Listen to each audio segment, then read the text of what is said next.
Victor said he has to work on falling. Has to work on falling? Because he's getting knocked down so much, he's going around. But that's a skill, knowing how to fall to not get injured. There's an art to collecting contact and having the ability to brace yourself and knowing how to fall without a doubt. Mm-hmm. Is part of it also not falling in the first place? Well, I think just when you go to the basket with the aggressive nature and how big guys are, usually the small guy loses that battle. So when you do lose the battle, being able to react and react where you don't get hurt and you're able to finish the play. Jacque, the NBA tracks everything now. He's 27th in the league in drives to the basket.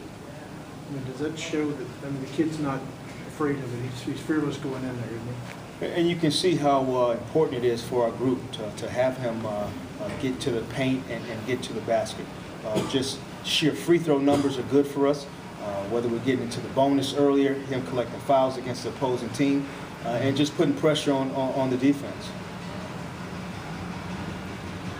After the game you had the other night, is there any way to gauge how many minutes Duran might get tonight, or is there any one factor that might go into how many minutes he gets? I don't have a set number right now, Ken, going into the game. They will provide a lineup that probably will allow Duran to get into the game because their ability to play small. On a personal level, I do like to see if guys can repeat acts. I do like consistency, so there's a likelihood that he will get some minutes tonight. Do you have any update on Ronnie and his foot? Still progressing, daily. He won't be suiting up tonight, and he has not practiced with us yet.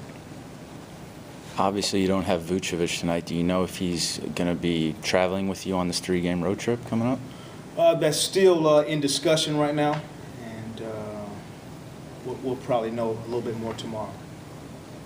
Going back to the first couple of years you had in the league with Utah, how did you personally deal with not seeing as much court time as you may like? Obviously, you had future Hall of Famers in front of you and other more experienced guards in front of you, but how did you deal with that?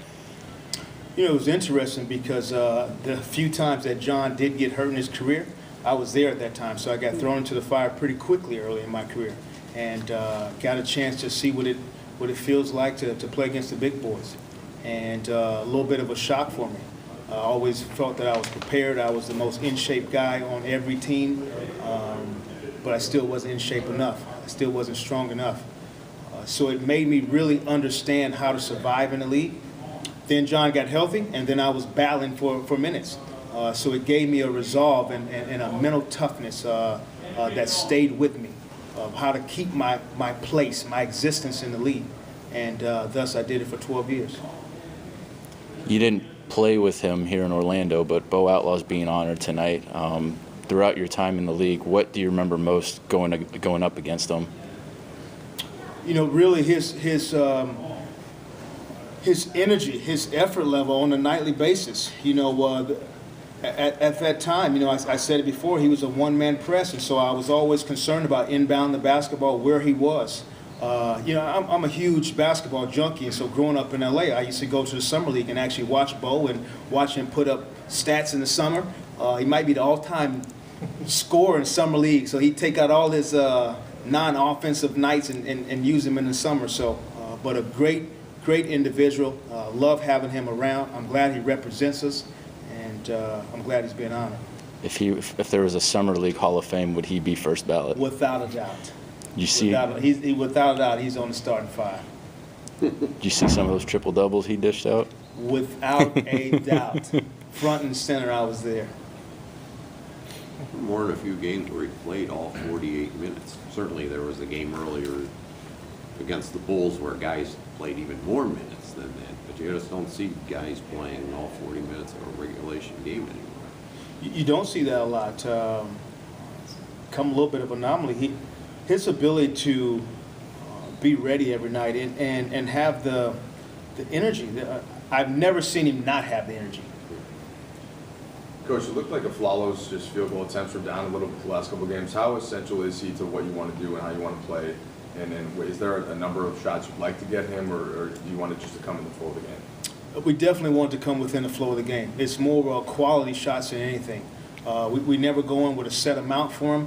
What he has been is his ability to make shots, but also to get the defense to react. And so I think that's the next phase in growth for him is being able to be a playmaker and also be a distributor because right now he's garnering a lot of attention, and that's why shot attempts have been down.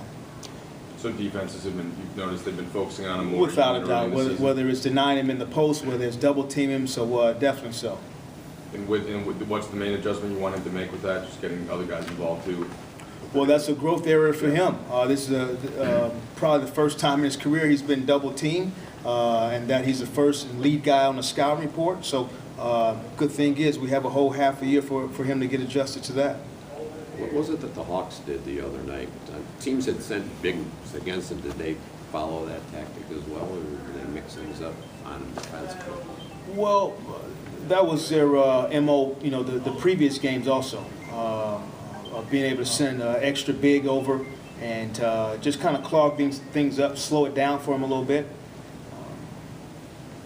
And that's pretty much been the strategy of a few teams. Kobe said the other night that it feels like the NBA has become more of a finesse game, and it used to be more smash mouth. He preferred that style. Considering you had a similar career arc in terms of when you entered the league to you're still in it now coaching, he's playing. How do you feel things have changed in the last 17, 18 years? It's been interesting to see the evolution of the game. I'm glad I'm able to see both sides. There's a defensive instinct in me that I enjoyed being able to hit guys when they came across the lane, being able to body up guys, being able to hand check guys. That's the defensive-minded part of me. But then I also see the beauty of freedom of movement and letting guys showcase their talents. So I'm glad I'm able to see both sides, and it's just so part that this is where we are now.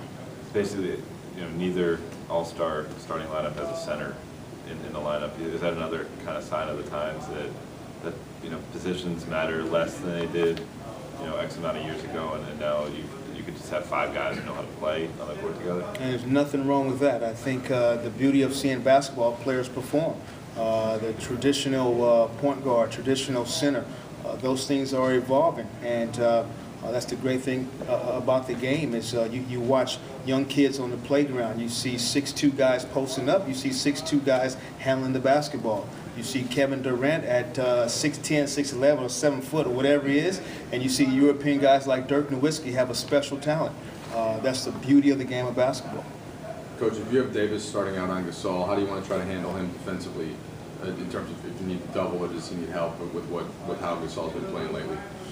Well, that's a challenge for us, just the sheer height difference and Paul's ability to get in the paint and just shoot over our guys. We'll have to do a few things tonight. Hopefully guys will be able to come off the bench and give us some help as well. Everyone good?